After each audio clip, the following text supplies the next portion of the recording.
Dubber.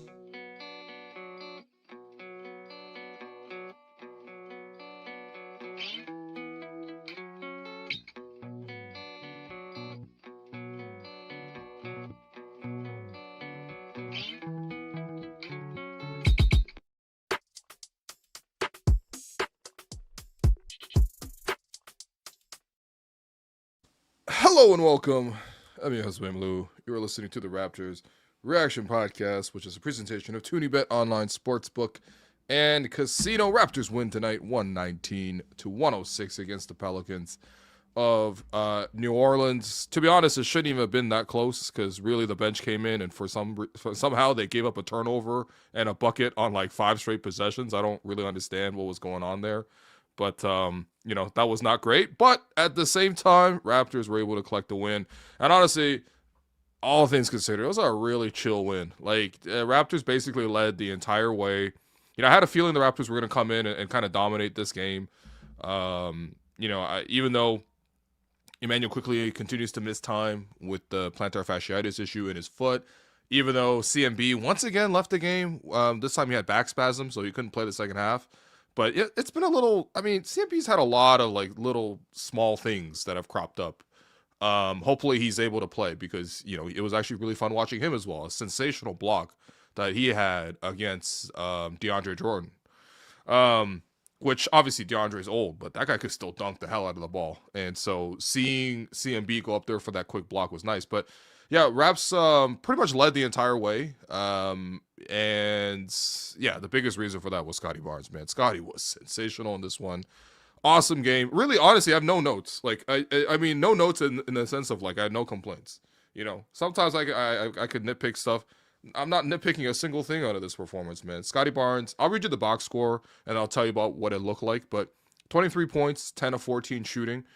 Gets 6 assists, or 6 rebounds, 12 assists, 2 steals, 3 blocks. Was a plus 16 on the game, all in 36.5 minutes for the victory. Walks off, gets the walk-off interview with Daniel Michaud and really stressed the idea of ball movement, not getting stagnant. Everybody eats. Everybody ate, but nobody ate better than Scottie Barnes did tonight. And honestly, it wasn't like there wasn't really one area that you could say didn't go for him. Like everything went.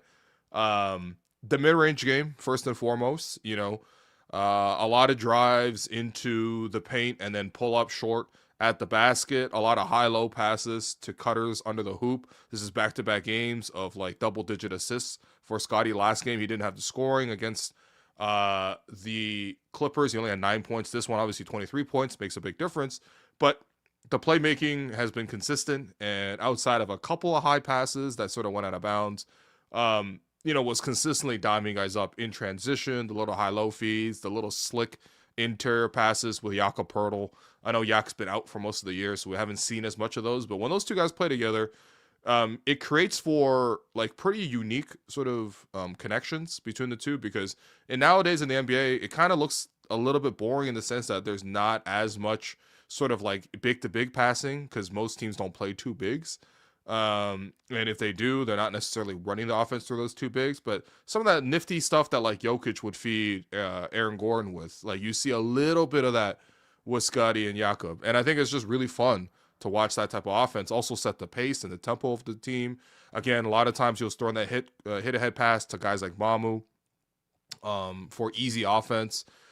And then on the defensive end, took on the hardest assignment. Zion Williamson, no matter what you want to say about Zion, that guy's still a nightmare to guard, man. Zion is, I read one thing about Zion that was written like when he was playing at Duke. I forget who wrote it, but the line was that Zion looks like a refrigerator packed with dynamite. And that's kind of like, it's hard to handle that thing. He's heavy, he's quick, he's explosive, he spins, he's kind of like long-limbed, so he's kind of everywhere. He knows how to draw a foul. He's got clever footwork. Like it's a nightmare guarding Zion Williamson.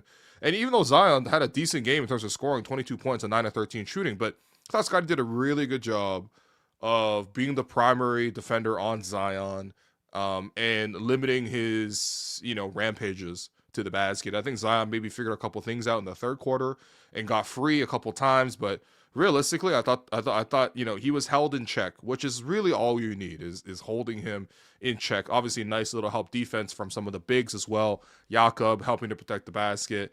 Mamu at times stepping up. CMB at times stepping up as well. But yeah, I thought it was just like a perfect Scottie Barnes game. Like he played both ends of the floor.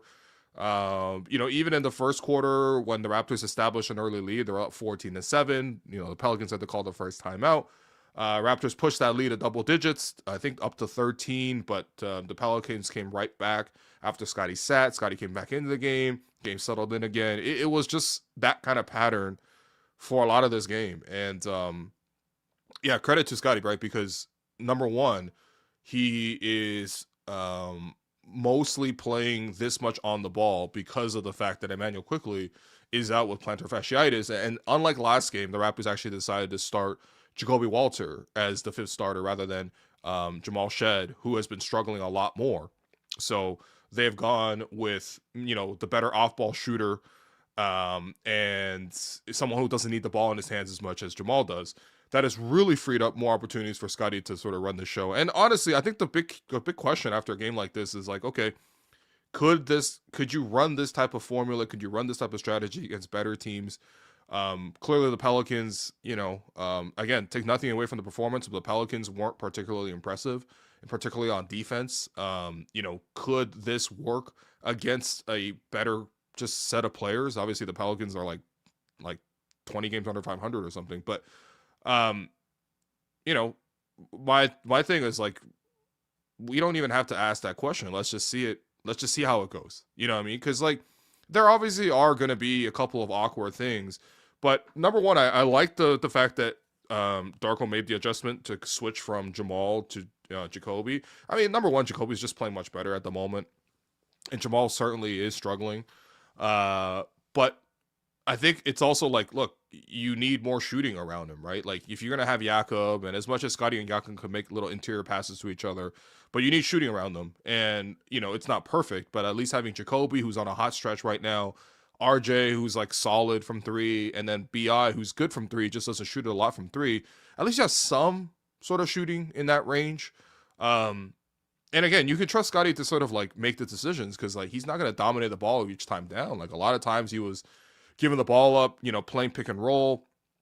Nice sequence with Jakob Walter where he sort of played into a dribble handoff, set the screen for Jacoby, then rolled to the basket. Jacoby hit him in the pocket. Then Scottie like found Jakob down low. It's just like smart little sequences like that. Like I just thought the offense never really got sticky so long as he was in the game. In fact, when he came out the game, then you saw some hiccups. Again, that Jamal run second unit continues to be a bit of an issue. That got a little gummy at times, and then of course at the end of the game when the Raptors took out the starters because they're up 20, that got gummy because I don't even know that didn't even get gummy. That was dummy. Like so some of the plays up down the stretch was just like, what are you doing? Please stop turning the ball over. I would rather you hold the ball for a 24-second shot clock violation and give it right back than doing what Markelle Fultz and even Elijah Martin at times were doing down the stretch. But again, like full credit to Scottie for playing this way because I think, it's not easy playing without your point guard. And obviously IQ is not like your traditional point guard. He's not going to have the ball every single time down. He's already a little bit half on the ball, half off the ball type of thing. But it's not easy because it takes away a lot of your structure. Playing through Scottie is pretty unique as well. But I thought they did a really good job of it. I thought Darko really give him credit too for how he managed the defense. Again, the big trouble with the Pelicans is how are you going to protect the paint against some pretty crafty and pretty large drivers? Like, not a lot of teams have Zion Williamson, and then they also have Derik Queen coming off the bench. And Derik Queen, isn't nearly as explosive as Zion, but very tricky, plays off balance. Well, he plays as if he was off balance, which throws the defender off balance, but he's actually always on balance. So it's very tricky to sort of like get a step or get an angle against him. He always sort of finds some sort of way to pivot. He's still a little bit young right now, to be honest. I've really enjoyed watching Derik Queen as a rookie. I know he started off amazing, and then he obviously got pushed to the side a little bit, and now he's getting to play a little bit more too. But I think there's just like a real character there. It's almost like he's very animated. He's almost like a cartoon character in a way. Like there's some goofiness that's baked in to sort of his game, but a lot of skill. So it was fun to watch him, but nevertheless, it's like hard to guard two strong drivers like that, right? Like Zion with the power and Derek Queen again with the trickery. But at the same time, I thought they did a really good job of just being able to balance that out. Clearly, this is a game you need to rely a lot on your bigs. And the Raptors, they had a lot of bigs equipped for the moment, right? Jakob, I thought primarily did a great job helping at the basket, collecting the glass, also running the floor as well, helping Scotty sort of, dictate the tempo by, like if your center is running down the floor, that's always going to lead to good transition offense. But Mamu, I thought, stepped off the bench. And then CMB before he left the game with back spasms. And again, I hope he's okay. I would just love for this kid to just like have a consistent stretch of just being able to play, because this is at least like the 5th or 6th different thing that has hit him this year where it's like forced him out of the game. But CMB was also quite good in his time there as well. And again, it helps when the Pelicans have like, their limitations in terms of like how their roster is structured. Yves Missi is not a shooter. That guy cannot score outside of dunks. Even like little short push shots and like looks like they should be layups, but they're not. He has, that issue where he basically can exclusively score on dunks. And then DeAndre Jordan is like a career version of that. And so the Raptors were able to help off a lot, and I could see how life could be difficult for Zion. But nevertheless, I thought, again, like Raptors moved the ball, hit a decent amount of threes as well. You're not asking for a lot. You really aren't. But even small things like Jakob Poeltl taking 10 threes, good. Number one, it shows you how confident he is. Number two, it shows you how good the ball movement was, because Jacoby's not going to be pulling it up for 3 off the dribble and like, taking 5-6 dribbles like James Harden. Like, Jacoby's going to be shooting catch-and-shoot threes, and you want him to shoot catch-and-shoot threes. He's one of your best catch-and-shoot three guys at the moment. So go ahead and shoot him. You're going to start in the starting lineup. Scotty's going to pass the ball like this. You're going to play in transition. Go ahead and shoot 10 of them and make 4 of them. That's good. 4 out of 10 is a very good percentage from a three-point line. So Jacoby stays hot. Sandro, even after missing the 2 very open threes to start the game, ends up hitting the next 3 to close the game. Brandon Ingram coming off a pin down and getting a 3. He had another one. We had a foot on the line. RJ Barrett, chipping in a couple. Like, again, Raptors didn't have a sensational night from 3. 10 of 28 is, just under 36%, and it's below league average. But for the Raptors, that's actually good. That's actually good, because you need a little bit of that. A little bit of, like, interior pass between Scotty and Jakob. You need a couple more drives from some of your bigs, and obviously Scotty did a great job of that. CMB did a great job of that as well. Again, when he was in, Sandro did a good job of that. And yeah, that plus a little bit of defense and some rebounding, you got yourself a little win, So like, I think it just in general, this was like a pretty healthy win, a nice way to recover as well. Given the fact that, they were on this long road trip, and it's crunch time. These are the must-win games for the team. You only have 9 more games left in the season. You're still in the midst of a really tight playoff play-in race. Rather, the Raptors moved back up to 5th because Atlanta lost tonight. Thank you to the Boston Celtics for beating the Atlanta Hawks, which is something very few teams have been able to do since All-Star break. It's only their 3rd loss since All-Star. So Atlanta moves down to 6th. However, Philadelphia is still there at 7th, and now Joel Embiid, Paul George, and Maxi's going to be returning next week. Philadelphia is still in the mix. Charlotte keeps winning, and they just beat the Knicks in MSG. I mean, that's always going to, set off headlines. And, of course, you still have Orlando and Miami. So, literally, nobody's safe. But the Raptors needed to win at minimum this game, the Kings game, the Nets game at the end of the season. Like, there's a couple ones that they just have to get, and this was one of those, and they got that tonight.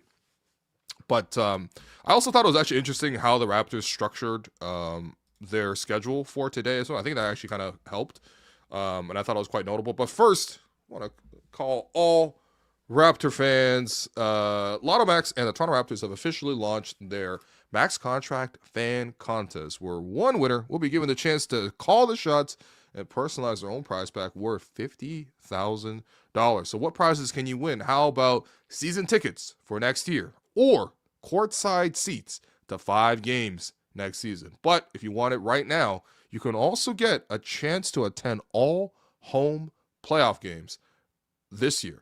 Visit the Toronto Raptors app to learn more and enter today. And don't forget to opt into emails to hear about future chances to win. No purchases necessary, 18 plus, Ontario only. And here's the important part. The offer ends this weekend, March 29th, 2026. Grand prize winner to select one prize for each of Tier 1, Tier 2, Tier 3. Visit the Toronto Raptors app for full contest rules, prize details, and how to enter. So what I thought was interesting was the fact that this game started at 8:30. At first, I was like, is this because the Jays are playing? Was it the Jays tipped off tonight? Big win. Actually, we'll talk about that in a little bit because I think I want to do a little Blue Jays corner. But it was very fun to see the Raptors game on one screen and the Jays game on the other screen. It's good to have both sports back again. Obviously, everyone's thirsting for more Jays after their incredible run to Game 7 of the World Series. And we want to see them climb the mountain again, and this time actually touch the top.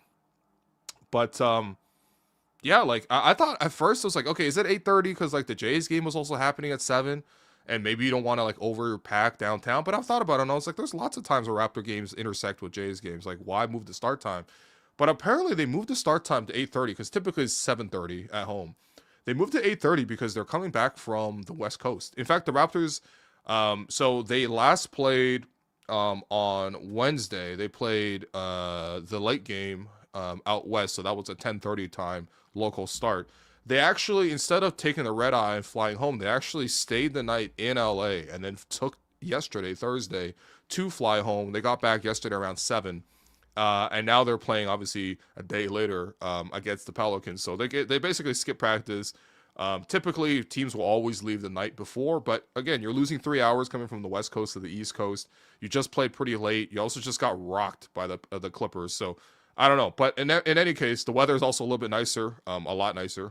It's like 25 degrees in LA versus like coming back to Toronto, and it's like, well, it's pretty cold right now. I've got to say, it's like -3, -4, but nevertheless, like, if the Raptors are actually able to sort of like not manipulate the schedule, but sort of like manage these things so that like you have more rest in between, and the league's allowing that, I think this is actually a really good strategy because like, a lot of times when you watch a game, it's one of the opponents is partially incapacitated just simply because they're not fully rested, which I understand. People have schedules. Like it is kind of an inconvenience to end the game at 11. I know a lot of people go with their kids and their whatever. I mean, it's a Friday, but it's nevertheless like, if you're a kid living in Etobicoke and you wanted to go to the game with your family, it's like, well, if the game ends at 11, then you're probably getting home at like 12. You know what I mean? Maybe 12:30, depending on where you live. It's like, I can see how it being an issue, but nevertheless, like I thought it was actually a nice little bit of a I guess a scheduling quirk for the Raptors as they collected the win here tonight. So yeah, I mean, to be honest, don't have too many other things to note. I think for me, I continue to be keeping an eye on Jamal and the situation there. I asked Darko about Jamal before the game, just about sort of like, him struggling at the moment, sort of what do you need to sort of do with Jamal to get him going? And, Darko kind of mentioned, like, look, with Jamal, it's not just about the scoring. Obviously, the scoring's not there. Again, like the stats are for the month of March, he's averaging like 3 points a game, shooting like 25% from the field and like 15% from three. Okay, so it's not strong, obviously. But, putting that aside, and that's a lot to put aside, okay? I'm not saying that that's not a problem. It is a problem. But the thing with Jamal is like, okay, look, he's going to have to contribute in other ways as well, right? When you think about what a point guard does, setting the tempo, setting screens, making good passes, getting the moving screen calls, which Jamal is obviously so good at flopping for those moving screen calls, rebounding, helping, just energy plays all over the court. You kind of need more of those too. And I feel like, yes, as much, and I asked Darko about this too. And it was just like, look, do you feel like some of that gets impacted when he's not making shots? And Darko's answer was pretty straightforward, but he's like, look, he's human, he wants to contribute. He clearly has a good attitude, but when you don't see the shots go in, sometimes that sort of like, brings down your energy as a whole. The thing is, Jamal's got to play with max energy at all times, and I thought today, it still wasn't quite there. And again, he goes 0 for 4 from the field and 0 for 3 from 3. But he did have 8 assists. He only had 1 turnover. And I thought on the whole, he caused a couple more turnovers again with some of the, the flopping off the moving screens and stuff. I'll take it. But again, like he is a little too important to struggle this much. He has to find the shot. He has to find the confidence and the rhythm with the ability to score eventually. I think right now, Scotty pinching in at point guard is really nice, and it's going to take a lot of the burden off his shoulders, in particular with IQ also out. And I do like Darko's decision to put him back with the bench, because I think Scotty can handle with the starters, and you need Jamal to sort of run the bench a little bit. Clearly, obviously, you could look at Markelle Fultz, that he's not necessarily ready, maybe not even able to run the show at a competent level at the moment, right? Again, it's not his fault necessarily. You're jumping onto a moving ship this quickly at the end of the year. But Jamal is a little too important, because they can't really cut him from the rotation. And so he's just got to figure this thing out. And we only have a couple more games left. There's not a lot of leeway for him to make a bunch of errors. Like, even against the Magic, for example, the Magic are a big team. They're going to pack the paint. They're going to be physical against Brandon. They're going to try to cut off Scotty. They're going to need outside shots to be made. And, primarily you need that from your point guard. It's just like simply not up for debate. He has to score in addition to all this stuff. But at least today he gave you a lot of the extras, and hopefully he's able to give you the extras plus the main, which is the 3-point shooting. But yeah, for Jamal, I thought it was a step better. I would say the Clippers game, he was so bad that like they basically just had to bench him. Today they didn't have to bench him, but they also played the Pelicans. So those are the things I'm keeping my eye on. But otherwise, nice little win for the group. And yeah, so we're going to take a quick break, and then when we come back, we'll take your questions in the call, and then afterwards we'll talk a little Blue Jays, because you know what? They're the biggest story in town. This segment is brought to you by Table Fare and Social. Get your pregame bites and after-work drinks at Table. It's a great location, right across the street from the arena and just steps away from Union Station and the Metrolinx bus terminal. Will, you know I love my wedge salad, but there's plenty of options at Table. What should we have next? Oh, we can have salad for days, my friend. Oh, you're talking about salad days? You know I love salad days, man. They got a different salad for every day of the week. You can never get tired of the options there. Oh yeah, I heard about this place. This was your go-to lunch spot forever. You always said the lettuce was so crispy. Man, it's so crispy and fresh, and now this can be your go-to meal before Raptors games. I like that. Grab a pregame salad at Table Fare and Social, right across from the arena. Alrighty, we're gonna take your questions in a little bit here. Yeah, nice little win for both teams in the city tonight. Raps with the win, 119-106. The Jays with a nice little win as well. Let's not show footage, okay, Kareem? That we don't have licensing for MLB footage. We're gonna be demonetized again. I have this other clip, but that's social. It's slightly different, okay? Can't grab anything from the broadcast. But anyway, take your questions here. And I appreciate you guys for always dropping your comments into the chat. Krem, what do we got, man? Raptors win, Blue Jays win. Could sleep well tonight. Yeah, that's right. Excited for the Jays season to come back. This is, like I described in yesterday's episode, this is pretty close to peak Jays fandom for myself. Actually, it is definitely peak Jays fandom for me.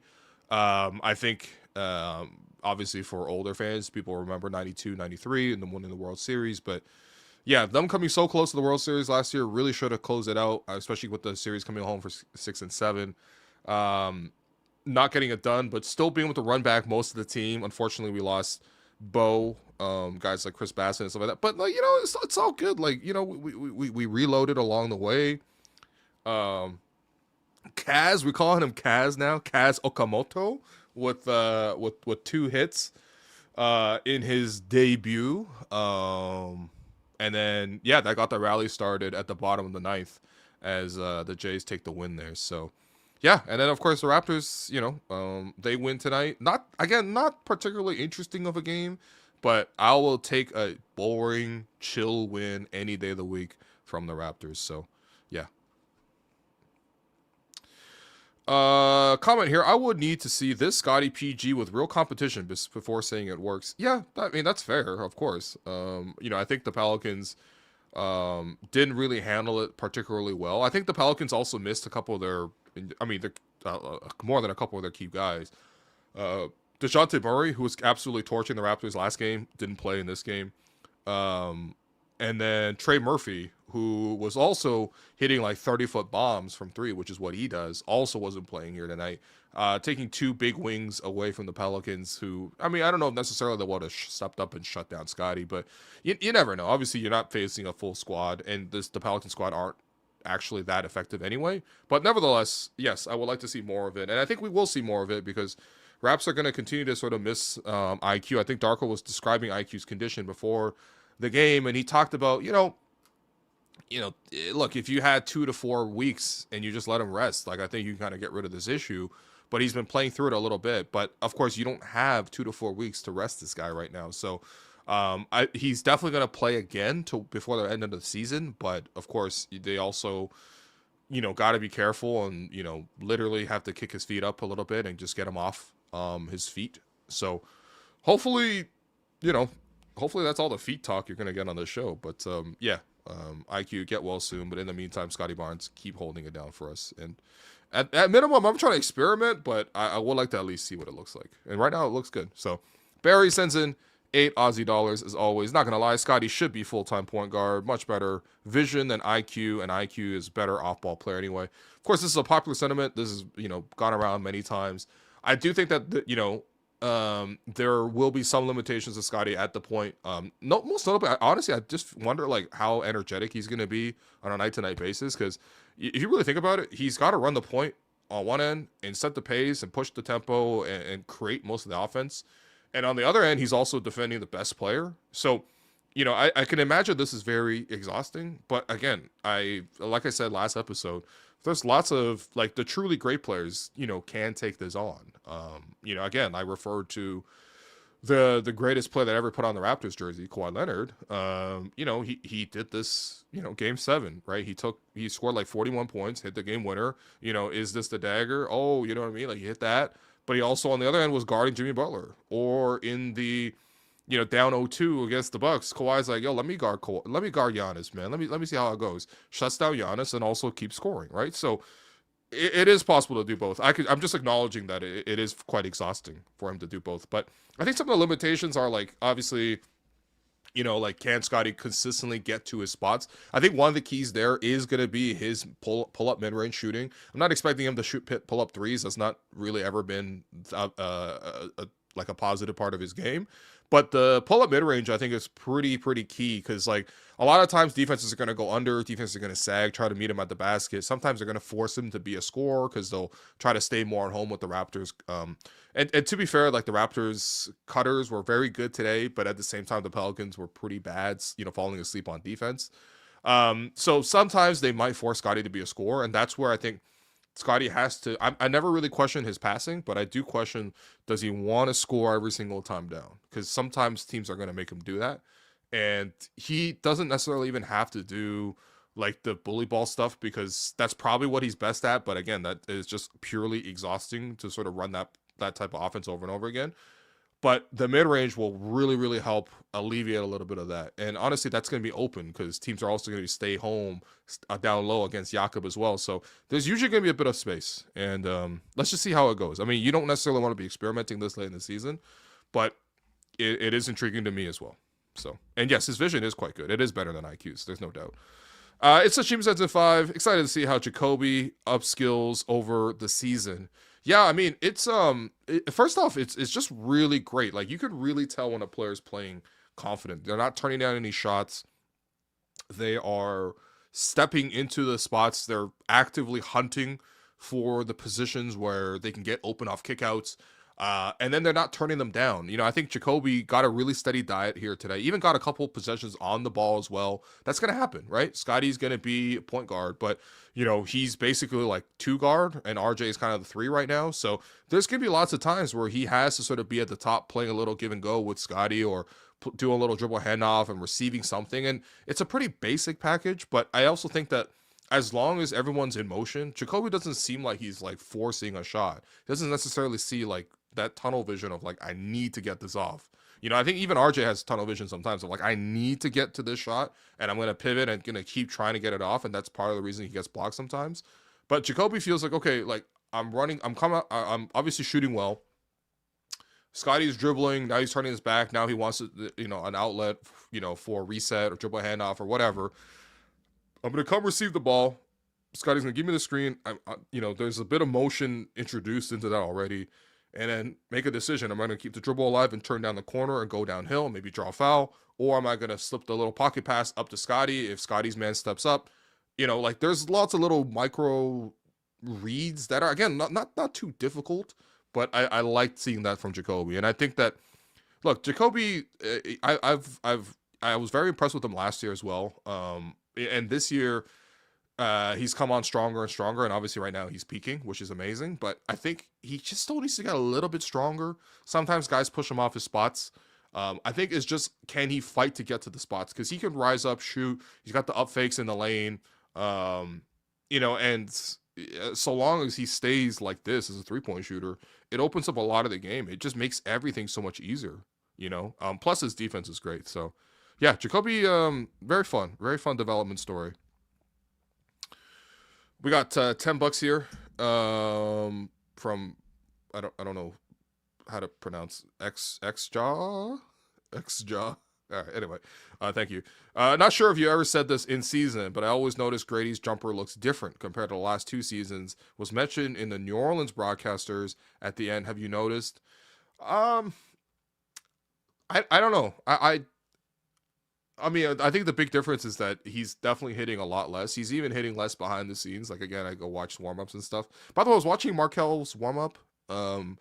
It was Markel shooting with AJ Lawson and Jonathan Mobo. And I got to say, I think Mobo was hitting more threes than Markel. So I was like, oh, this is a real concerning thing. But in any case, with Grady, like, he has like a slingshot thing going, and he kind of had that, I think, even when he was younger too, like in his rookie year. And I think the difficult thing with the slingshot is that you kind of have to adjust it slightly for however like far out you are from the basket and maybe whatever momentum you're at. It's not to say that like slingshot jumpers can't work. There's like a huge variety of jumper forms that have worked, like even ugly jumpers have been great, like Reggie Miller's, for example.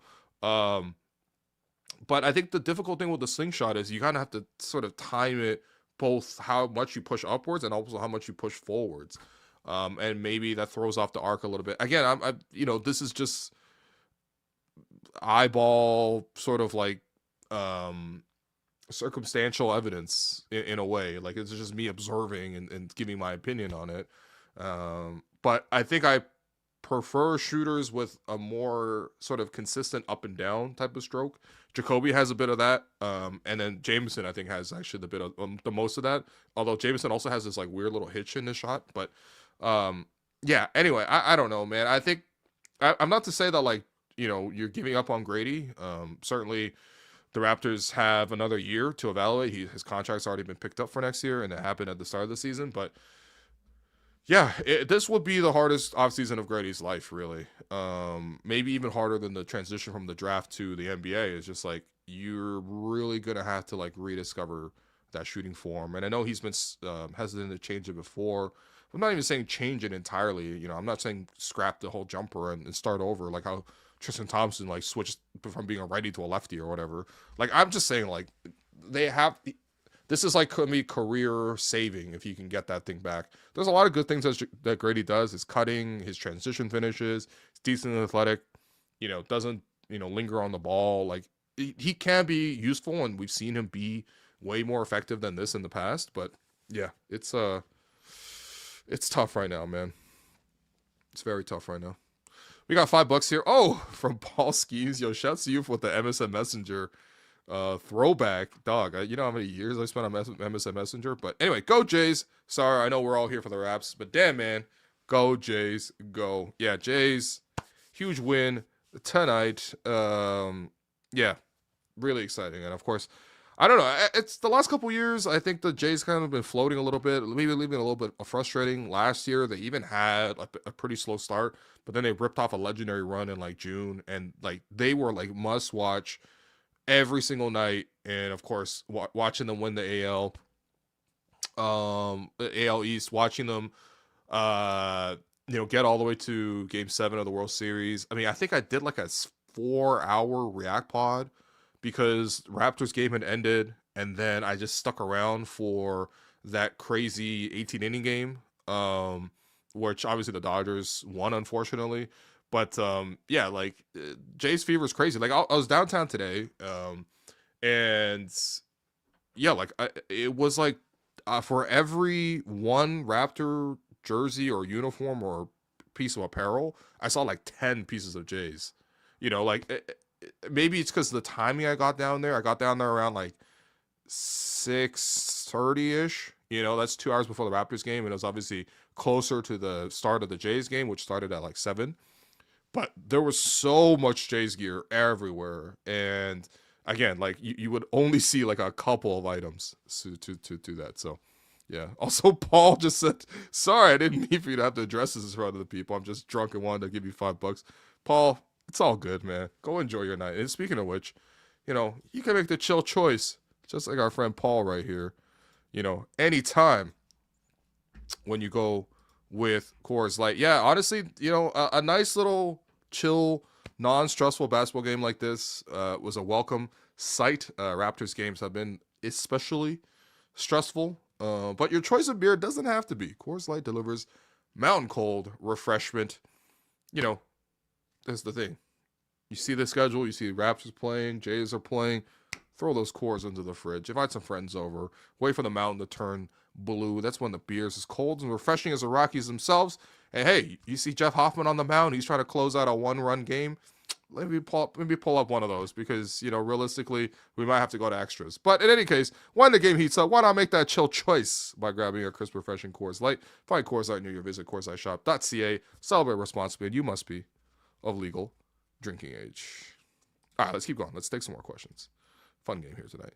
Mamu was big tonight. Yeah, Mamu was great, man. When Mamu's good, like the Raptors almost always win, it feels like. I mean, he's like a big harbinger of how the Raptors performance is going to be. 18 points, 9 rebounds, 2 assists tonight, knocked down 3 threes. Some really tricky moves as well. Even nice little moves, like he drove to the basket and then flipped it over his head to Jakob under the basket. Like small stuff like that. But yeah, I don't know. Mamu can be quite saucy, honestly, when he plays. And certainly is one of the most skilled bigs that we've seen in Toronto in a while. And I think probably took him a little bit of time to sort of adjust to playing away from just being the 5 to now being the 4 again. I think that him and CMB are a nice combination, and it's good to have CMB back, and hopefully his back spasms are temporary, and he's too young for back spasms, man. Come on, dog. You're 20 years old, man.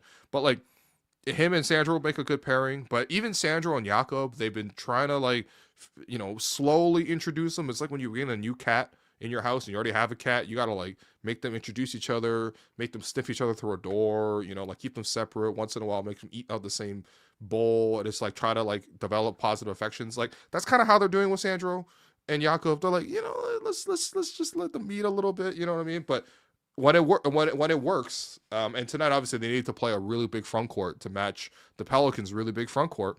You know, they got to go tonight. So yeah, it was nice, man. Mamu played well. I like aggressive Mamu. Yeah, keep going, Mamu. Keep shooting, man. Mamu's flying. Question: what made Scotty point guard work this game versus other games when he was point guard? I don't really know. I think honestly a lot of it was the defensive end. I think Scotty was like really involved in the defensive as always, but he was really guarding a lot on the ball against Zion, and a lot of the times he was able to rebound and then push the break. So like again, it takes a lot of energy to do this, but like getting the stop, getting in the play, Zion's taken to the basket. That means the rebound's gonna be short. Scotty going up there for the rebound and then pushing the break. And other guys running. Again, a lot of guys had energy tonight. You know, RJ always on the break, but you know, Jacoby, Mamu, you know, Jakob, a lot of guys were, you know, filling the lane. And the Raptors were able to find a lot of those. I think a lot of it too is like how willing he was to use the mid range today. I mean, you look at some of the shots he was hitting, really, really pretty. And more than anything else, like I think there's a real clarity to it. Like I think like he's the leader of the team. So if he wants the ball, like you just get the ball. I mean, the contrast between this game versus when the Raptors lost to the Pelicans on the road 2 weeks ago, Scotty was spending like half that game in the corner, not doing anything on offense. And it's just like, yeah, it's night and day. But I do think that like when the situation prompts him to do it, when the coaches, when he himself decides to take it, you know, that is kind of half the battle. That will. And then I think at that point it's just problem solving, right? And that's one thing that Scotty's always been good at, is processing what's in front of him, that puzzle that the defense presents him, and figuring out, okay, I need to be here, and when I get here, the defense is going to react like this, and I'm going to make this pass here. And he's very good at keeping a lot of opportunities in mind as he's sort of in the middle of the floor. A lot of times players in the middle of the floor have one idea in mind. They don't have the imagination or the patience or even the skill to sort of execute something else. And that's what makes them easier to guard, because you can predict what they're going to do. I thought Scotty was a little unpredictable tonight, and it was really, really fun to see. So, yeah, just hopefully see more of it, man.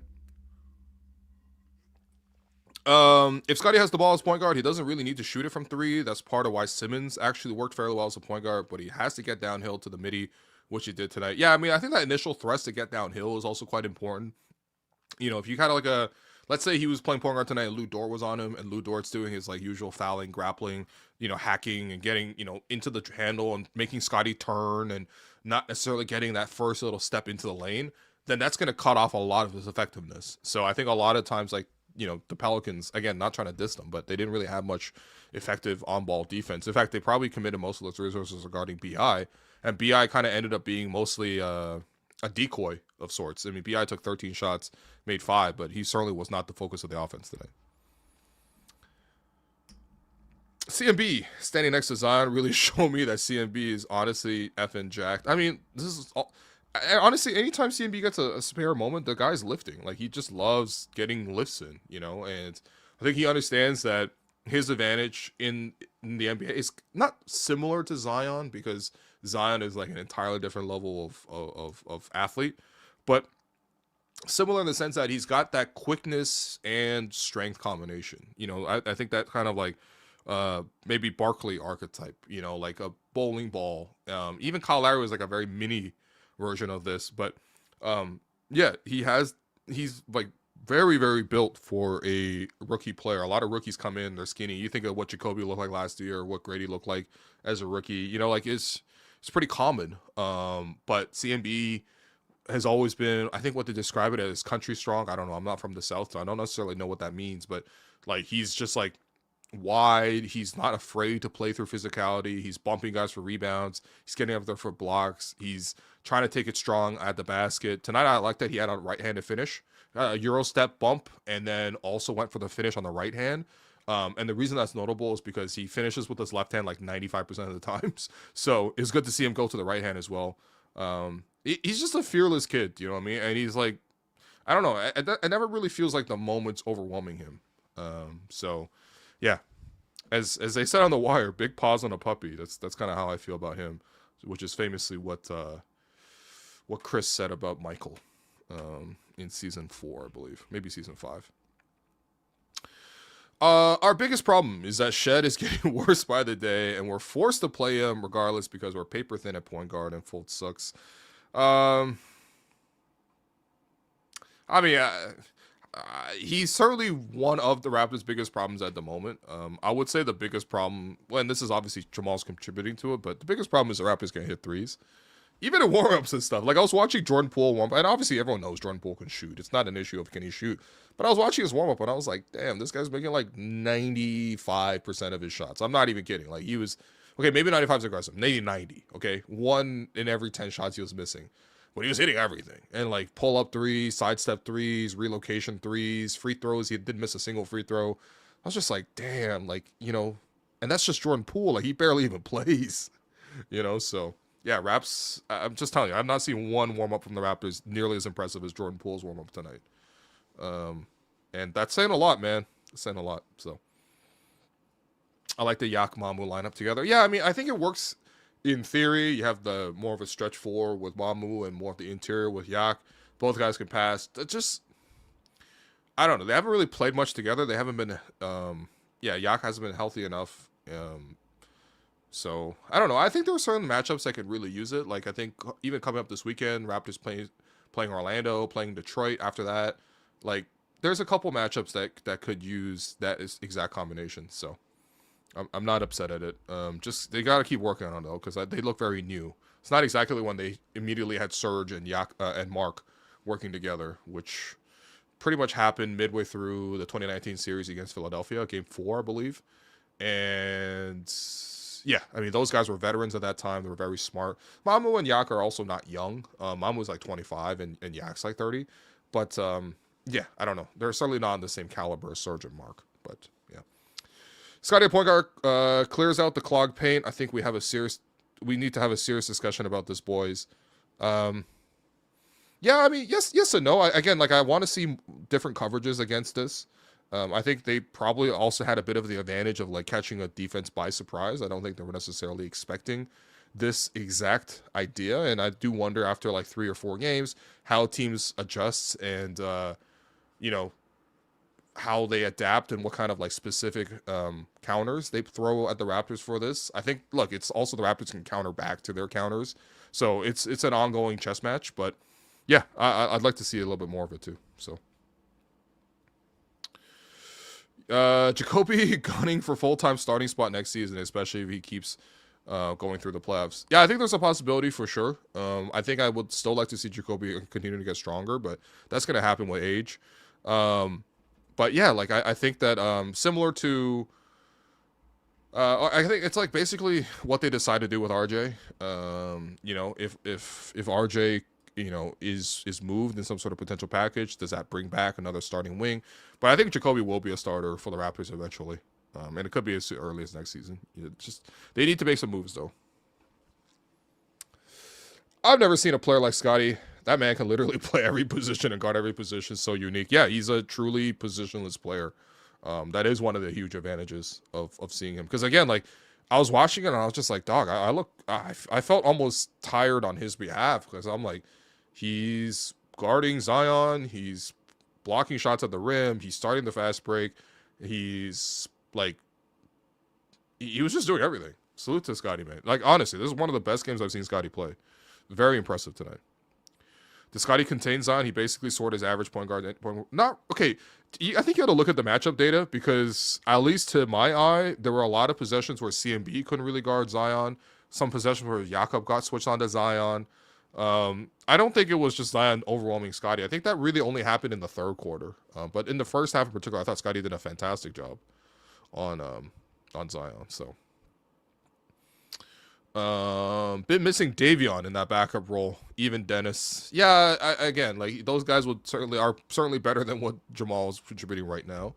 But they stuck with Jamal, and Jamal had good moments this year, man. He like, I don't know. I know we're very much like reaction and in the moment and everything, but I know guys like Tala and other guys that I've seen here a lot. Like, I know you guys are watching the earlier games too, like in the season where Jamal was a huge contributor. Like, we're only a couple months removed from people saying Jamal should start over IQ. And I know people are going to dismiss that now, but like, that was a pretty popular sentiment at the time. I swear people were like 50-50 on that idea, So, and I think that's not me trying to dunk on a bad take, which objectively is a bad take. But like, I think what I'm trying to say is that, like, Jamal played a lot better back then, and if he's capable of it back then, he's capable of it again now. So hopefully he's able to get back to it. Does anyone know if Murray and Jamal dap each other up after the game, or did they ignore each other? I don't know, man. Who cares? Honestly, I mean, I understand where it's coming from. We did make a big deal of it. It was a big moment. It was supposed to be a wake-up call, in the season. But, yeah, Murray ducking the Raptors tonight. I mean, I was thinking about it. I was like, this is definitely a way bigger deal to Toronto than it was to the Pelicans. That's not even a moment. That's just another. That's a highlight for sure. And it's like, but it's just like it's one little play versus, I think for Toronto it became like a big turning point. So yeah, no collapse in the fourth. I don't know who this team is, but I'm liking them. Hey, it was nice to close it out, man. It was nice to close it out. Sky should play point more often. Yeah. What else we got? In a game where every player looked like a star, Shed gets 0. Well, I mean, okay, are we just like trying to actively dunk on him? I mean, he played like shit, or he didn't play well. Like, I don't know. Like, he's been struggling lately. Yeah, it's starting to get repetitive, man. I hope Mamu resigns. I think he will. Definitely, I think Toronto's left a good impression on him. You know, even just chatting with him informally. He I think I told people this, but like he popped up at my ball run randomly. So I pulled up the hoop like a month ago, and the Mamu was just there. I was like, oh, okay, that's cool. So I basically spent a lot of the run just chatting with Mamu a little bit informally, and yeah, he seems to really like the city, man. He's really enjoying his time here. He obviously really enjoys the style of basketball that the team is playing. And yeah, I mean, this is by far the most success he's had in his career in the pros. I mean, he even talked about it earlier this year where, you know, there were times where he was considering maybe going to Europe. He said that, you know, Monaco was you know, sort of vying for his services. And of course, he was a two-way, and he came in the league as like a 54th pick, I think. Like, you know what I mean? Like, you can certainly see how you would have to consider your options, especially someone like Mamu who speaks 4 languages and is very fluent in basically, you know, that European style of basketball. You know, so all that kind of stuff. But yeah, ultimately, I think he's grateful for the time in Toronto. And I think that, I mean, I didn't ask him like, hey, are you going to resign? Because like, I'm not trying to do that. I'm not trying to be weird. But because that's his business more than anything else. And even if he told me, I wouldn't tell you right now like this. But yeah, I think Toronto's left a really good impression on him, right? So this is what we want from Scotty every night. Even if the shot isn't falling, the aggressiveness helps everyone. Yeah, absolutely. I couldn't have said that better myself, man. Would love to see that happen. Crazy how you guys can see one game Scotty plays at point guard against the Pels and completely ignore every other game he's played point guard in his NBA career. Look, I can understand. There's like definitely levels of skepticism with it. I think at the moment, forget like maybe long term or anything like that, because I'm focused on the short term. How do the Raptors win the next game? How do the Raptors win enough games on the stretch to hold on to a top 6 position? And then how do after that how they win obviously each individual game in the playoffs? But like, yeah, especially with IQ out right now, who's the best bet to run point guard? I could either promote Jamal to run point in the starters, which has not gone well, especially because he's struggling, or I can turn to Scotty and do it. And it might be unorthodox, but it might catch teams by surprise, and also it might engage Scotty to give me the best of what Scotty has. So anyway, it's just, you know, not I don't know. I don't really see a negative in any of this. Plus, it was a really chill game. You could tell by my voice. This might be the most chill I've ever been in a React Pod, man. It was just easy the whole way through. CMB gets a lot of offensive rebound, but he waits as if he's in college instead of going right back up. He needs to figure that out. Does he? I don't know. I see he gets a lot of offensive rebounds. He does a lot of tap outs. Like, he doesn't always grab them, you know, himself by securing the ball, but he will somehow, despite being shorter, always sort of get in the mix and end up having a hand on the ball and tapping it out. Yeah. As the other part, I don't know. I think finishing for him is still a bit of a learning experience, because I think once CMB gets really comfortable finishing around the basket, that's really going to unlock most of his scoring, for sure. Another question here. 70 games for BI's crazy work. Well done, BI. Hey, congrats to BI, man. I mean, like, this is already a career high minutes played for him. So most games he's played since he was a rookie. I was actually watching some of his rookie tape, too. I guess I somehow forgot, but, like, this man played with LeBron. It's just kind of weird, like watching like rookie Brandon Ingram. I think one of his highlight reels went around there, and he was obviously very young. Half the season he was coming off the bench. He was a number 2 pick. But yeah, BI, man, that first Laker team that he was playing with is such like a random collection of names. Yeah, I'll show you his rookie season, and then his second season is when he played. No, his third season is when he played with Bron. That was the 1 year that they overlapped before Bron obviously shipped all of them out for, you know, Anthony Davis, which resulted in the championship the year afterwards. But yeah, like some very strange rosters that I don't remember BI being a part of. But I guess the Lakers really had some dark years in that stretch there. So this is their roster from the year that he was a rookie. Yeah, very strange roster. So Ingram was playing with Tariq Black, Corey Brewer, Jose Calderon. Shouts to Jose Calderon, getting mentioned in multiple pods now. Jordan Clarkson, Luol Deng, Tyler Ennis. Shouts to Canadian. Marcelo Huertas, who famously hid behind a coach for a steal. Brandon Ingram, Timofey Mozgov, Larry Nance Jr., David Nwaba, still by Nwaba. Still moving product, moving lava. Julius Randle, Thomas Robinson, who was, I think, the 5th overall pick at one point. D'Angelo Russell, Lou Williams, Meta World Peace, and who's the shooting guard at the end there? Let me hide this comment for a sec. Nick Young. Nick Young. Amazing stuff. And then a couple years later, this was the roster that he briefly shared with LeBron. As you can see, there's a lot of players on this list, but Lonzo Ball, Michael Beasley, Isaac Bonga, so a former Raptor, Reggie Bullock, Kentavious Caldwell-Pope, Alex Caruso, this is back when he had hair, Tyson Chandler. Wow, I do not remember Tyson Chandler as a Laker ever. Josh Hart, Andre Ingram, shouts to Andre Ingram, who was the lifelong G League guy who got in at the end of the game. Actually, very, very cool story. And he got 20 points. Very happy for him. And one of the cooler moments in Laker history, actually, in the last 10 years. Brandon Ingram himself sharing the floor with LeBron James. And then, who is that? Jamario Jones. Who is Jamario Jones, man? There's no way. Kyle Kuzma, Scott Machado. Yeah, Scott Machado. That sounds like a great shortstop. JaVale McGee, Mike Muscala, Svi Mihalik, another Raptor legend, Rajon Rondo, Lance Stevenson, Mo Wagner, Jonathan Williams, and Ivica Zubac. Like, yeah, I don't know. Brandon's had a lot of teammates in his career. I would love to quiz him on some of these old rosters if I got a chance to interview him. But yeah, shouts to BI, man. Congrats on playing, staying healthy this year. I know that's been a huge point of emphasis from we need to ship out Temple. Why? What did he do wrong today? All he did was lead the conga line and sit down tonight. He was chilling. He's big chilling tonight. IQ was supposed to be the next Brunson. Says who? Wait, IQ the next Brunson? I mean, because they played together in New York, or because he was the 6th man and they were hoping to promote him in the starter, kind of like how Brunson was.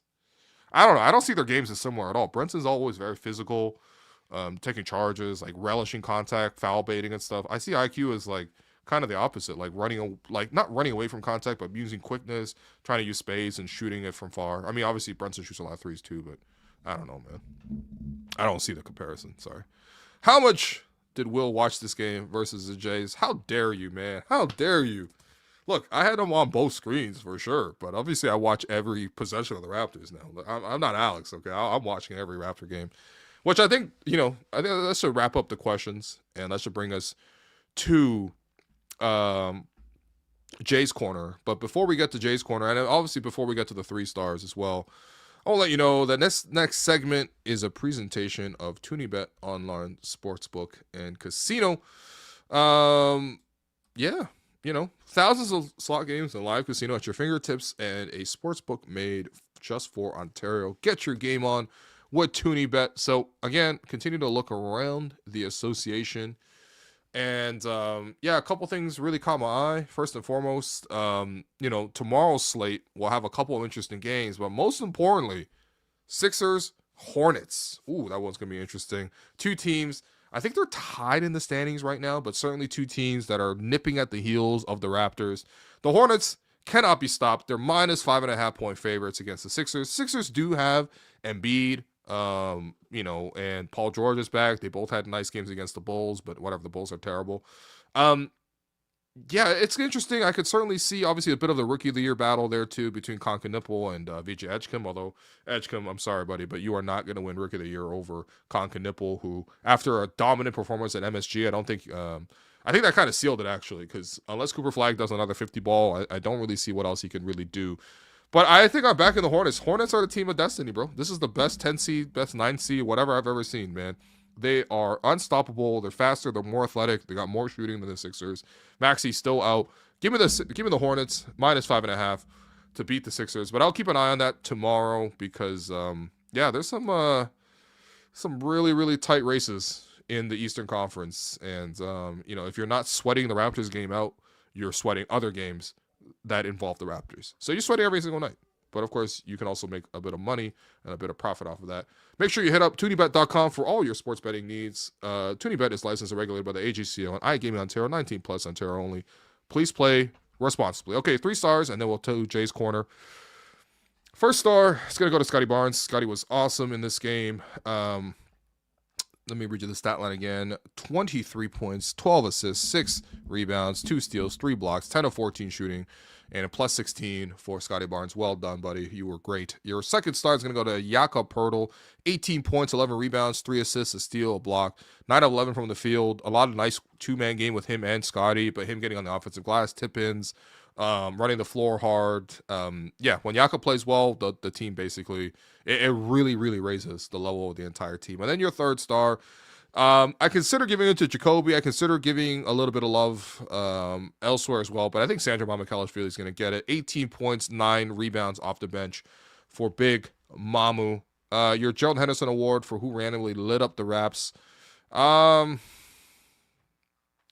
Nobody really lit up the Raps per se, but I guess I'll give it to Derik Queen.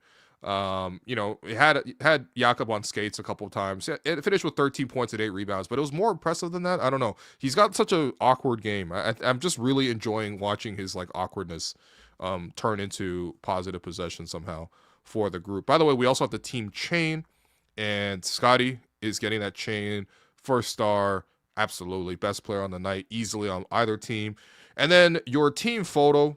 And, I don't know, a couple of new things to go along with it. But Trayce Jackson-Davis just, with a nice little laugh at the end of it. We're seeing RJ in a full T-shirt because he hurt his shoulder at one point, battling for a rebound with Zion, but was able to finish it out. A couple bit of flexing going on between Grady and Jameson and Elijah Martin. Chucky Hepburn in a Nike Tech, like his life depends on it. Jacoby's typically in the middle with Jamal, but he got boxed out a little bit off to the side. And then Scotty's cheesing hard with the chain around his neck. Well done, Scotty Barnes. You had an excellent game here tonight. And this is a career high for him. He has 10 plus assists in 3 straight games.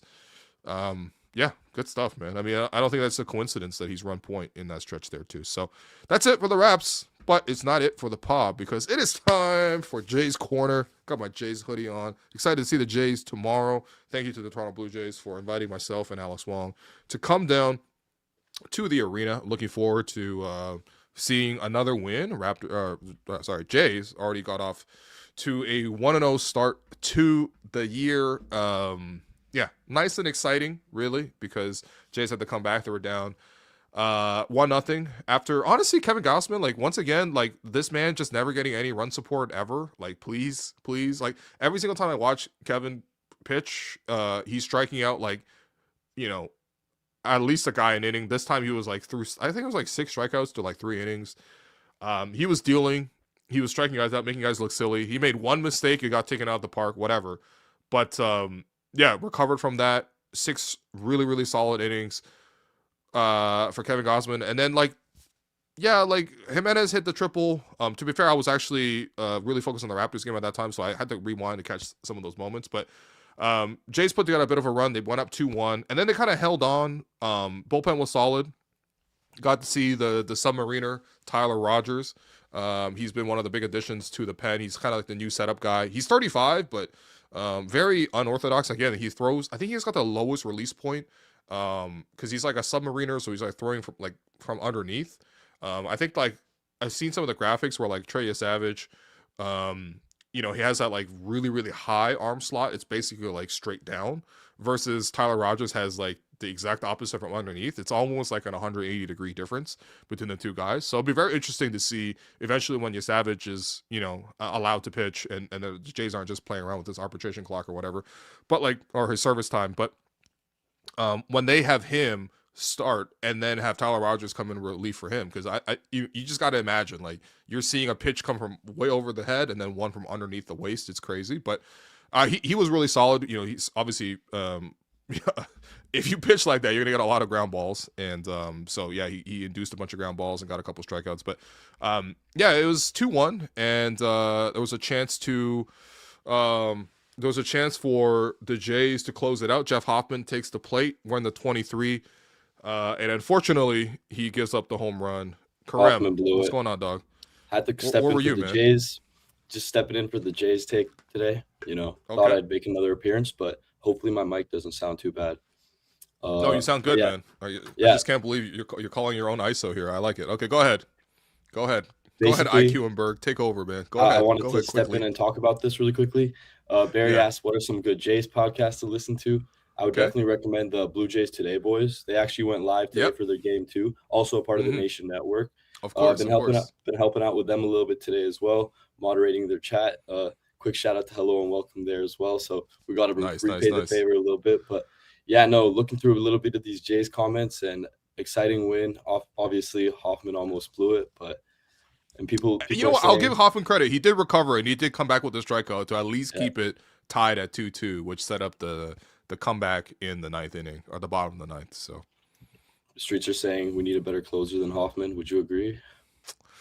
It's too early. I'm not gonna lie to you. Like, it's so hard with closers because like there's they have one job to do, and they're coming in for the highest leverage moments or whatever. You need like nerves of steel really to do that job. But I don't know. When was the last time the Jays had like a shutdown closer? Like, what was the last closer for the Jays? That you were like a decent amount of Ozuna was really good. Okay, he's a bad person, so he's canceled. So and he's not here anymore. Yeah, because for me, I'm like even Romano got into like a nice little stretch, but then obviously he sort of fell apart. Even going back to like before your time, what do you know about BJ Ryan, man? I'm not too familiar. I can't lie to you. I need to work up on my historical Blue Jays knowledge, but current times and after 2015, I'm good. Who is BJ Ryan? Okay. He was one of our closers back in the day. This is like 20 years ago. You were like 4 years old. It's all good. Don't worry. Yeah. No. There's no way you know Tom Henke either, right? No. Actually, yes, I do. Actually, that name does sound familiar, but don't quote me on it. Don't quote me on it. No, I just feel like, I don't know, shutdown closer is pretty tough. But I don't know. Like, what's your level of trust in Hoffman right now? Honestly, beginning of last year, he looked really sharp. Then he just started falling off. And by the time the World Series came around, frustration started to boil. I'm sure a lot of Jays fans can relate, but in those high leverage moments when it matters the most, I mean, even on the Phillies, I wouldn't say he was amazing per se, but I don't know. I'm gonna have to see a bigger sample size, but already his line is looking shaky. And like you said, Tyler Rogers, the bullpen looks good. Jays pitching overall looks great. So hoping for give him some time, but we'll see. They're saying Jeff Hoffman giving up the tie home run, game 1, drink, chill choice. Nice. So I think the issue with Hoffman is one of the things that makes me the most nervous about closers is the closers who give up home runs. I think Hoffman, generally speaking, does a great job, but it feels like every time Hoffman gives up something in like it's usually a home run. I don't know. This is just like, again, I'm not as into baseball stats as I used to be, but I swear this guy's giving him a lot of like fly balls. Sometimes they're even like fly balls to like a warning track, which makes me feel a little nervous anyway. But yeah, I mean, like he has the strikeout stuff. I mean, to be fair, he actually had huge moments like in the Mariners series, in the not so much in the Yankee series, but like he had really good moments throughout the Jays playoff run. Unfortunately, obviously he gave up whatever. But like, and that's what it's going back. Tough. It really is tough, man. And this comment's asking. I can't say I trust him. That's the thing. Trust is irrational. I can't trust him. Exactly. Yeah. Just going back to this right here, it's kind of just like, we've seen good moments, we've seen the bad, and he's got a proven history. With the Phillies, he was good as well prior. So just give him a little bit more time, but his job is definitely on the line now. That's for sure. Hey, who would you trust more, man? Jeff Hoffman to protect a 1-run lead, or RJ Barrett wide open for 3? I'll take RJ. Let's go. I'll take RJ. Take RJ. All right, just curious. That's fine. Just curious. Yeah. But no, 2-run debut from Okamoto. I like this comment. Yeah. Really good debut. He struck out at first, but he came back, bounced back. He made a great play over a chopping ball as well. I actually added that to media, but you said we can't share that. It was we can't play it. MLB does not play about their rights, so I'm not playing that. Okay. Yeah, even if it's okay, got you. But you know what? If you want to see a little Okamoto, I have this. This is courtesy of the Blue Jays social team.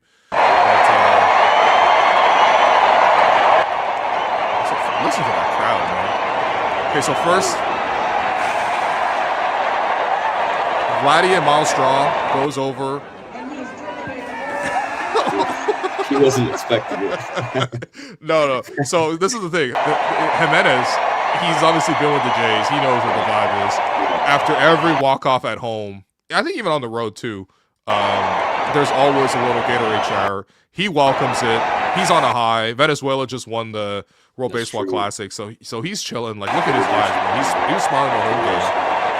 But Okamoto did not see it coming. And even just his reaction was just kills me, bro. He's like, "What are you doing? This is not what we do in Japan, man." He's not used to that in Japan. That's crazy. Yeah, so I was very happy for him. Like, he looks solid, man. Yeah, no, he did. I can't wait for the post-game interviews with this translator. Well, his English is actually not that bad. I'm sure he can speak for himself. No? Yeah. His English is not that bad. But he does need a translator as well. Shouts to his translator. I'm actually friends with his translator. So, oh, really? Yeah.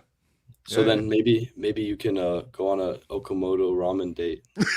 You know what? That actually is relatively possible. That's crazy. Yeah, I'm friends with Okamoto's translator because he was also Kikuchi's Kikuchi's translator as well. Got you. And so yeah, he said Cool. yeah, you say love this one spot in Koreatown called Mapo Okay. Korean barbecue. Very, very good spot. I highly recommend the place myself, actually. Check but it out. Yeah, Mapo Korean Did barbecue. you ever get ramen with Utah Watanabe? You know, I never did, unfortunately. Mhm. I think were you around for this? I guess Oh, do no. you know what I this is think referencing? This was prior, but I Okay. just wanted to pull it up in So- case it related to you. Yeah. So, when me and Alice were at the Raptor show, for some reason we always ended up doing one-on-one interviews with Utah. Yeah. So ended up always getting a chance to interview Utah, and then one of them, I was like, I think he was still in Tampa, but like he was about to come back to Toronto. You know, they played the year in Tampa, now they're gonna play the year in Toronto. And I was like, oh man, there's lots of good ramen spots. You know, he's like, oh really? Like which ones, right? So I recommended him some. Mhm. Recommended Ramen Ishin, which is the spot that he ultimately really ended up loving. Do you know Ishin? I'm not familiar. No, I need to Okay, touch up on my Toronto Asian grill and Asian I restaurant. got you. So Ramen Ishin is at Bathurst in College. It's pretty close to Sneaky D's. You know Sneaky D's? Yeah, actually, I'm familiar. So it's with like that basically like 2 doors down for Sneaky D's. area. Ramen Gotcha. Ishin's great. They got a lot of really good ramens there. If you actually go to Ramen Ishin, they actually have a signed and framed Yuta Watanabe jersey in the back. Well, that's really cool. Because Yuta used to go all the time and be a favorite. Nice. So, it was always kind of like, yo, that's kind of like rude that like I suggested this to you and then we ultimately never went together. And yeah, but I did straight up ask him outright one episode, yo, would you want to go to ramen with me? And he did say yes. But we never got it done. So I don't know. Maybe he was just being polite. He probably was just being polite, but I'm still holding you to that, Yuta. What was his last to- NBA team? Was he on the Nets? He was on the Nets. Yeah. And then I think he might have gone to the Suns with Is he- KD. He's not in the league anymore, correct? No, I actually did an interview with him when he went to the Suns as well. Yeah. Sorry, man. I was sick, bro. I kept interviewing That's you. cool. There's no other question I could have possibly asked him. Like, I even know small details about Utah. Like, what's his favorite character to play with in Smash Bros? Right. What is it? It was Fox. Fox. Got you. Yeah. I can't Solid lie. pick for sure. I'm a Snake Ike. They're kind of Hell basic, yeah. but yeah, Just Pokemon running around trainers setting are little mines and throwing little grenades and shit. Yeah, it's cringy. You just stay away and just like spam them from a distance. Oh yeah, it was Memphis. That was his last after the Nets. He got one more stint with Memphis. I don't remember Oh, that at all. Yeah, he had to sit with the Nets and then Memphis. Their streets are saying that makes sense. I remember that actually. Okay, all right. He went back to the Memphis. Okay, cool. Yeah, Happy yeah. for him. Yeah, he did. Yeah. Jimenez MVP season incoming. Good start today. He's probably on a super high right now, coming off the low of the World Series, winning Venezuela first game back. Looking good. What's your level of confidence in Jimenez replacing Bo full time? Because I think there was always the case that you can make with baseball, like, okay, his defense is already like most of the value, and he's already kind of replacing Bo and like that. I don't know. I was a little hesitant with that just because I'm just thinking about like, look, Bo was objectively a very good player. I think the one thing you will miss with Bo is the protection he has in the lineup for Vladdy. Right now, it is kind of easy to pitch around Vladdy in Toronto's lineup. You don't notice it as much in the regular season because whatever, it's regular season. But I think in the playoffs, when Bo wasn't available for some of those games because he got hurt, like, you started to notice, okay, like, I mean, he was starting to get intentionally walked. I think that more than anything else. But Jimenez is by far the better defender Definitely. But does that make up for? I don't know. How do you think Jimenez could approach Bo's level of effectiveness? Definitely not. Doesn't make up for the batting whatsoever. He's always going to be like a 9-hitter, 8-hitter at best. He had that year with the Guardians where he hit above 300, and it was like an all-star year for him. But ever since then, he hasn't really reached those heights. I don't think he can get nearly to Bo's level. But then again, we'll see. His defense definitely does make up for it in a lot of ways. But I don't know. Bo Bichette, it'll be interesting to see him on the Mets. He went, I think, like 0 for 4 today. He didn't do anything, but on his debut. Oh, no, I think he had a debut yesterday. I think the Mets played yesterday. I might be mistaken, but. Right. It's weird because it's not like the NFL where the championship 2 teams that played in the finals get to have the rematch first game of the week. Right. It's weird how they do it. Even like the Dodgers, it was just Yankees and Giants. I think it was just convenient, like for hours in terms of like in geographic, something like that. But yeah, the one thing I would say is also I don't know. I was looking up obviously Jimenez is a very good defender. I think even eye test you could see that, but like there's like statistics for how good of a fielder you are, or whatever, defensive run saved, and et cetera, et cetera. I think Okamoto is like pretty decent at third as well. I like what I saw from today. Ernie's great, what he's playing, like, short or even second base. But it was always surprising me to see like Vladdy. I think I saw the stat, it graded him out like 48 out of 100. And I'm like, I swear Vladdy is actually like a fantastic defender at first.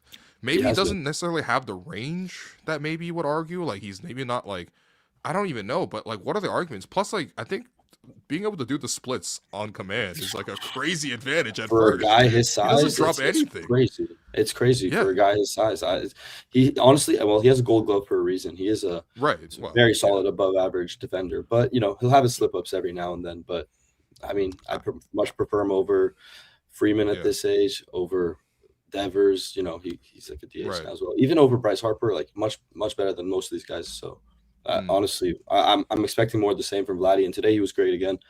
He had a single as well, so yeah, another MVP type year coming from Vladdy. Hopefully, I would love to see him get the power back because we saw that in the postseason, but last season, regular season, I think he only hit 29 home runs, right? So I'd love to get that back to like, I don't know, like closer to 40, really.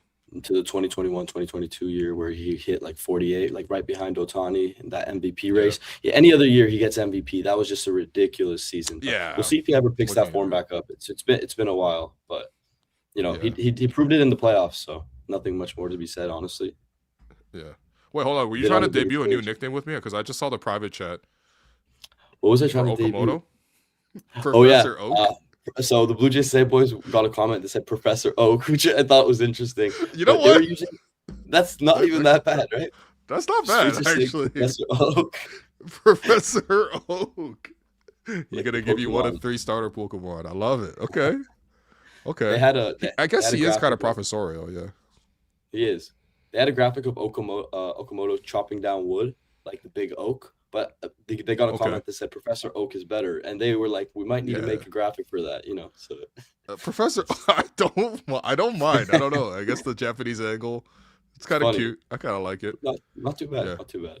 Yeah, he's 29. He's one of the older fellows on the squad. So nice little win, man. Are you gonna go to a game soon or what? I'm gonna go to May 8th. It's Trey Savage Angry Birds jersey giveaway day, and that jersey looks amazing. I'm gonna need to try to line up early for it, but that's about all I got planned so far. Wait, hold on. Did you buy the ticket specifically for this event? Yeah, just specifically for the Trey Savage Angry Birds jersey. Oh, okay. By Angry Birds, I'm not referring to it's the old like black jersey with the sharp bird. Oh, yeah, okay. That's what I meant by that. Well, that's what they called it, the Angry Birds, but yeah. No, but good giveaway. I was imagining like an Angry Birds Blue Jays crossover, which would be kind of fun actually. But that would actually go, yeah. That would work. AK, get to work, baby. Make one more thing happen for us. But no. Yeah, I guess like what was your era of Jays? Like, I don't know. When you think about like nostalgic Jays for you. Jose Bautista, Edwin Encarnacion era, I was like right out of what was it like? I was in grade 8, grade 7, somewhere around that time. I remember watching that Kansas City Royals series against that stacked lineup with like Ben Zobrist, Cespedes, all these guys. They had Kendrys Morales, who became a Blue Jay. And then after that year, they had a little bit of a downfall, but I was still keeping up. And then, the Semien year when we had Marcus Semien, that's when I kind of started tuning back in a little bit. And it's been an uphill ever since. So I'm very happy about the Jay situation and very excited for the start of the season. Yo, what about you? When did you probably got a Stroman jersey? I do not have a I Stanley started jersey.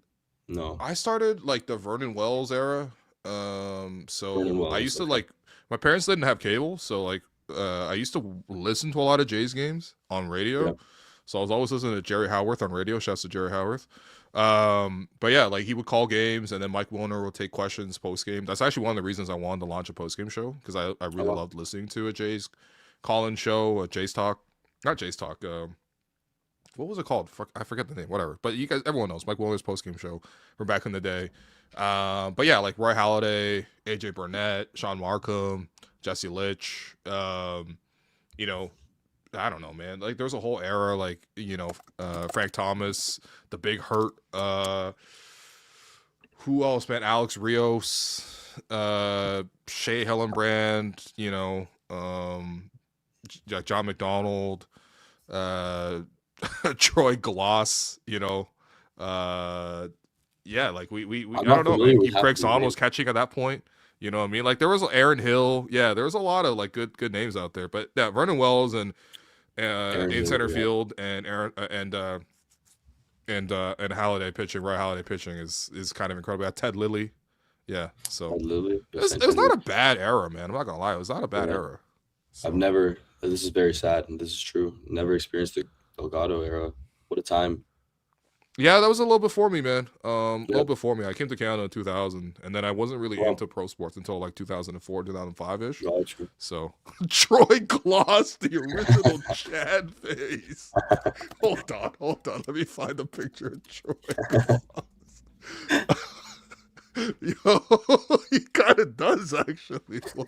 Muscle Why check does it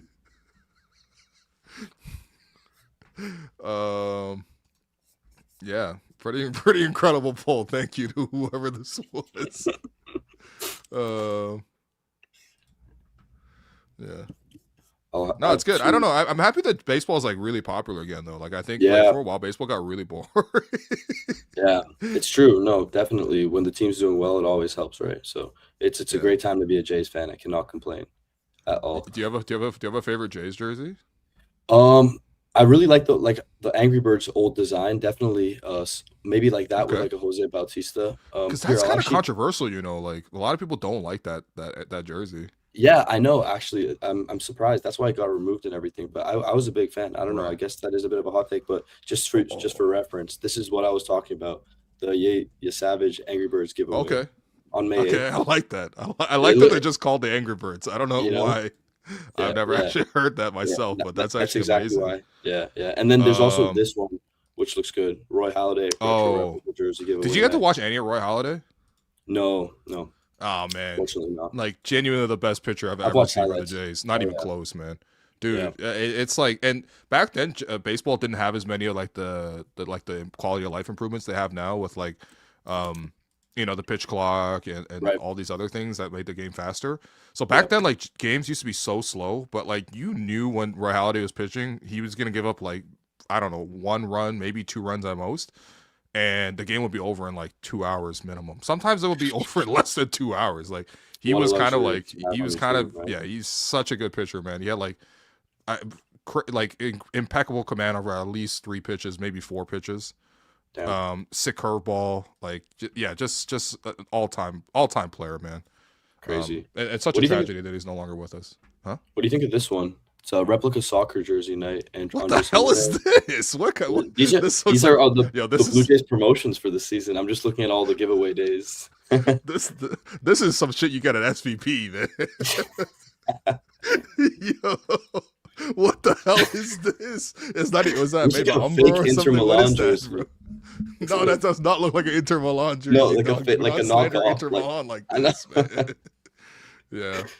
There's this one, your classic Kirk. Oh yeah. City Connect. Yeah. I got That's one that cool. just says Lou on the back. Hey, by the way, before you show me another jersey, I want you to tell me, okay? Can you Yeah. name this Jay? Go for it. Do you know who this is? Seems so familiar, but I cannot put a name on it. No, I'm not gonna waste your time. I can't. Put Biggest soul patch of all time. A name on it. Yo, That is pretty bro, wide. I can't lie. he hooped like this, or he played like this all the time too. It's actually incredible. Gonna ask ChatGPT who he is unless you tell me. He had thick eyebrows too. Reed Johnson. Reed. Reed Johnson had an incredible. Wow. Yo, how did he get the beard to be that strong, man? He was. It always threw me off Maybe some watching this guy. I was like, Yeah. it's not. No, it that's doesn't look right, cool. man. Yeah, No, he looked so much better when he shaved. But as a J, he had this gigantic soul patch beard, and it was very off-putting. That's all. So It's hilarious. And then this was the last giveaway I was going to show you. And Oh, sorry, go Good for ahead. the kids. Good for the kids. Oh, Potato Head specialty ticket. All right, Yeah. Cool collectible. all right. So how early you got to go to collect one of these? Because I'm Typically bougie. really I'm an early. influencer, so I don't actually put in the work to stand in line. Unfortunately. No, I would say you need to be there as soon as the doors open. There's going to be a lineup, definitely. So, Really? and then people are coming from outside of like Ontario for these type of things as well. So it'll definitely be harder than you think. But I got a replica Springer jersey a couple years back, and I didn't even have to. It was like an hour and a half or like an hour prior to the game starting, so it wasn't too bad. Okay. But we'll see. The hype on the Blue Jays is huge now, so I'm guessing these are going to fly, especially because the Savage Oh ones. yeah, for sure. When he gets back from the IL, expect big things. But Yo, yeah, can I quiz you on one more? Who's that Jay? Let's do it. I kind of like Let's this do it. game. let's do it. All right. Let's see if you know this Jay. Okay. Let's do it. Can you name this Blue Jay?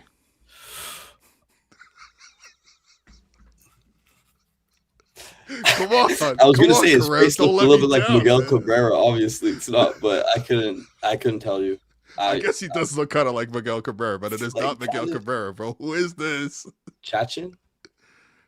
Gustavo Gustavo. Chassid, man. Come Gustavo. on. Gustavo. I said it before. No, I'm kidding. I was looking at the comment. No, Gustavo Chassin, bro. He lefty. Yeah, He actually had dirty. some sick stuff. He was never he never really put it all together. I'm not gonna lie, but he had the glasses. Look at the old Yeah, I know, like the swag. Angry Bird Jays logo. I don't know. He's just you would have to be there. Plus, he had a cologne, as they mentioned here, Chassin cologne, which Chassin I cologne. believe your uncle Alex actually has a bottle of Gustavo Chassin cologne, but it's a real cologne that he actually had out there. So, yeah. Well, there's a video of cool. this. We've got to watch Chassin cologne. There's a video. Oh, okay. Wow. Okay. Let's. I don't know. Says this dude looks like Jordan Walsh. Guys, don't be rude. Don't be rude. I'll pop right back in. Give me 20 seconds. I'll pop right back in. Well, yeah, guys. What other former J should I obscure? These aren't even obscure. These are just J's from my era, really. But yeah, Reed Johnson was like nightmare fuel, and Gustavo Chassin was hilarious as a bit of a meme. This guy's gonna look. This is exactly how we're gonna feel about Mason Fluharty in a decade. Exactly. No, there's always gonna be random J's you attach yourself to. Like, there's no reason why anyone should love Jesse Litch, but I'm attached to Jesse Litch because I remember watching him as a kid. So fire hoodie. Yeah, this is also from the Jays, courtesy of the Jays. Appreciate you, Jays. Gotta get some stains out of this, but appreciate him. Yeah, hit him with Lyle. Lyle. Oh yeah, that's a good one. All right, let me see if he knows this.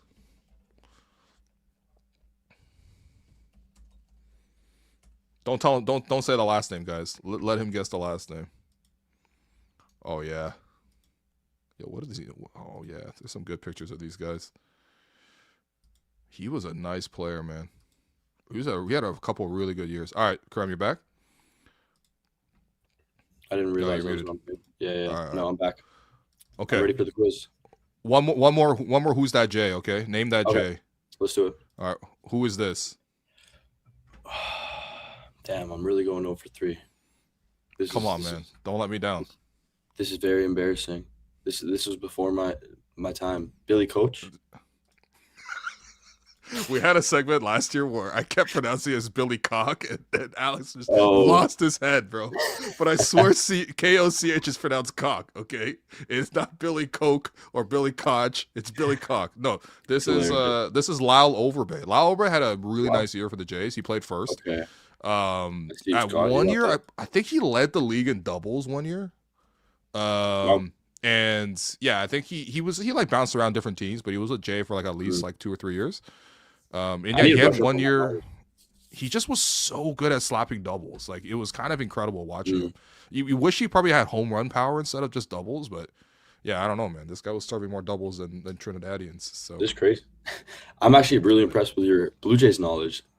It's quite you got the different eras down as well. No, like were all these people. but I, honestly, I probably know these eras better than like even the last 5 years because I did kind of tap out a little bit. To be honest, me, like, it's they the became exact kind of opposite. boring. I see. Yeah. I see what you mean. Yeah, I'm doing Pull it. up Rance Mullenix. That's amazing. There's no way. Even I don't know Rance Mullenix. Off just I feel. You know, I'm not that old. But all right, here's Gustavo Chassin, the cologne. So let's see if you know anything about this. Let's see.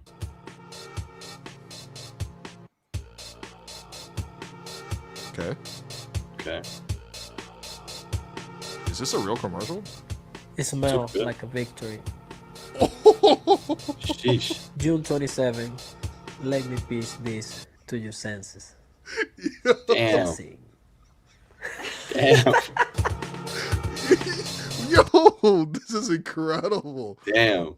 Tuesday, June 27th, Jays versus Nationals. 10,000 fans will receive a sample of Chassin, which was an actual cologne that they handed it out back then, man. Someone said it looks like a bottle of Listerine. Yeah, this is incredible stuff, man. Yeah. We might need to hit him up. I'm sure he's out of the samples at this point, but he's but this is just a good commercial too, man. It is good. Like it is good. I gotta see this again. Hold on. The music's good too. Between the jungles of Venezuela and the pulse of the city, there is. It smells like a victory. The narrating is making it better. June 27. Let me pitch this to your senses. Chassis. That's hilarious. Damn. That's funny. There you go. Yeah. That's hilarious. All right. Fun right. game. Nice night. Appreciate your help on this. Everyone dubs in the chat for Karem. Calling his own number, but it worked, you know? Hey, just wanted to pop in on a Blue Jays corner, you know, show some love to the Jays. Raptors, obviously playoff bound, but, you know, let's hope we get a good Jay season as well. And, yeah, we'll stay posted for the rest of these Raptors games. There you go. All right. Dubs in the chat, guys. And, yeah, if you see me at the Jays game tomorrow, come say what up. That's all. All right. Thanks, everyone, for listening. Appreciate you guys. Leave a like on the stream. We'll see you guys soon. Bye. Peace.